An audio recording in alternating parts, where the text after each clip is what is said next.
Hello guys, welcome to my channel.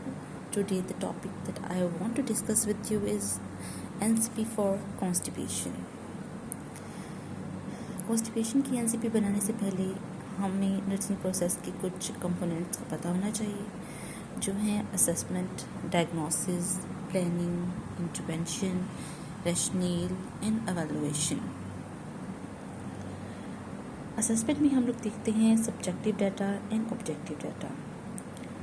तो subjective data इसमें देखेंगे द क्लाइंट फादर स्टेटेड कि क्लाइंट के फादर ने स्टेट किया that I started having infrequent bowel movement.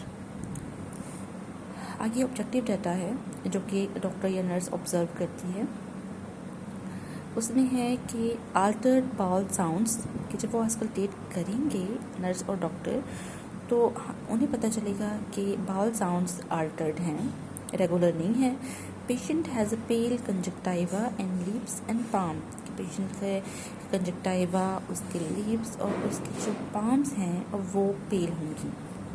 उसकी अपीयरेंस वीक होगी और एब्डोमिनल पेन होगा, उसे अर्जेंसी होगी एंड क्रैम्पिंग होगी। जब उसके वाइटल साइंस लिए जाएंगे तो उसके वाइटल साइंस कुछ इस तरह से होंगे: temperature 37.1, pulse 88 and blood pressure 120/80।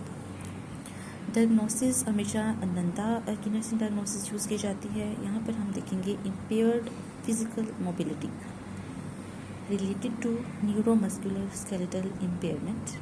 Second देखेंगे constipation related to decreased dietary intake.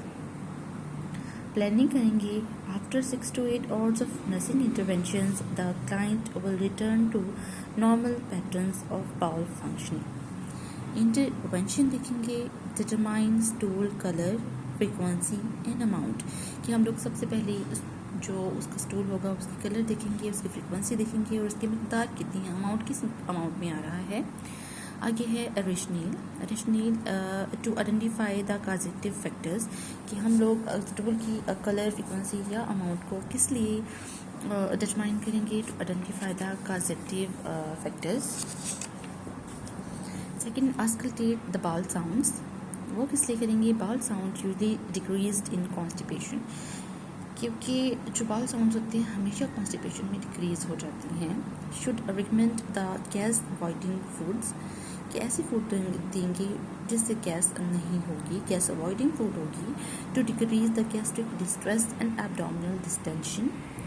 Next encourage fluid intake to improve the stool consistency, noting changes और beginning breakdown of perineal skin to prevent the skin in perineal skin के breakdown को prevent करने के लिए हम note करेंगे changes perennial skin में या कोई भी ब्रेकडाउन तो स्किन में होगी। And encourage the use of stool softeners कि स्टूल सॉफ्टनर्स यूज़ करेंगे, उसको इनकरेज करेंगे कि वो स्टूल सॉफ्टनर्स यूज़ करें टू फैसिलिटेट द डाइफिकेशन। आगे एवेलुएशन देखेंगे after 8 hours of nursing diagnosis or nursing intervention the patient was able to establish or return the normal pattern of bowel functioning. So ये हमारे पास है NCP for constipation. I hope कि आपको detail में अच्छे से समझ आ गई होगी। If you like my video, please share and subscribe my channel. Thank you.